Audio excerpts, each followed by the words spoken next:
Group ग्रामपंचायत होरालीच्या पोटनिवडणुकीसाठी आपला प्रभाग क्रमांक 2 दर्शना पाटील यांनी आपला उमेदवारी अर्ज दाखल करण्यात आला आहे। यावेळी दर्शना पाटील यांना भरघोस मतांनी विजयी करतील।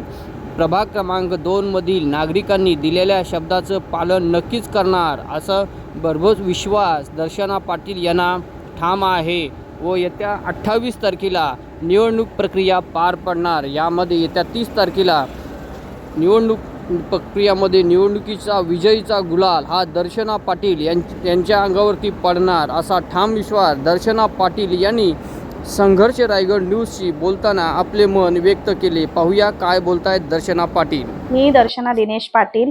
मी आज पहिल्यांदाच निवडणूक लढत आहे। ग्रुप ग्रामपंचायत होराळे प्रभाग क्रमांक 2 मधून मी उमेदवारी अर्ज दाखल केलेला आहे।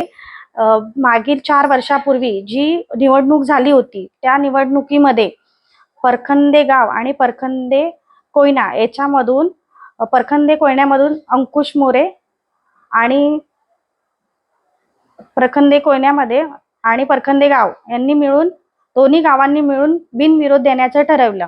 तर त्याच्यामध्ये परखंदे कोयन्याच्या मंदिरामध्ये असं ठरलं की परखंदे कोयन्यामध्ये जेंट्स म्हणजे ते अंकुश मोरे यांना 5 वर्षासाठी बिनविरोध दिलं आणि परखंदे गावामधून ललिता प्रभाकर जाधव, मी स्वतः दर्शना दिनेश पाटील आणि अर्चना सुधाकर पाटील हे 3 उमेदवार। तर ठरल्याप्रमाणे ललिता प्रभाकर जाधव यांनी 2 वर्षानंतर सदस्य पदाचा राजीनामा दिला। मधला 1.5 वर्षाचा जो काळ लोटला आणि त्याच्यानंतर आता जी पोटनिवडणूक लागते त्या पोटनिवडणुकीमध्ये मी आता उमेदवारीचा अर्ज दाखल केलेला आहे आणि माझ्या विरोधामध्ये रेश्मा राजेंद्र भोसले यांनी उमेदवारीचा अर्ज दाखल केलेला आहे।